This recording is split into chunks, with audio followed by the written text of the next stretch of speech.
अच्छा तो हमारे प्यारे दोस्तों, सेशन खत्म हुआ। नमस्ते। नमस्ते, नमस्ते, नमस्ते। चलो। नमस्ते। अच्छा तो दोस्तों, अब हम एक दूसरे के बारे में अपने ख्यालात शेयर करेंगे। तुम क्या सोच रहे हो?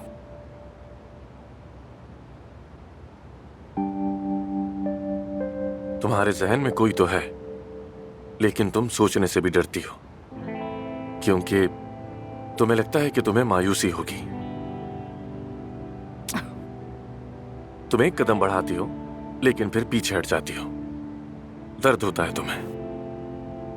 यह एहसास तुम्हारे लिए मानूस है, जैसे बचपन में कोई ऐसी जगह थी जहां तुम जाना चाहती थी लेकिन जा ना सकी थी। तजाद है तुम्हारे अंदर। नहीं तो नहीं, ऐसी कोई बात नहीं है। तुम्हें ऐसा क्यों लगा? लेकिन मेरा ख्याल है कि वो शख्स ना तुम्हारी माँ है और ना ही बाबा।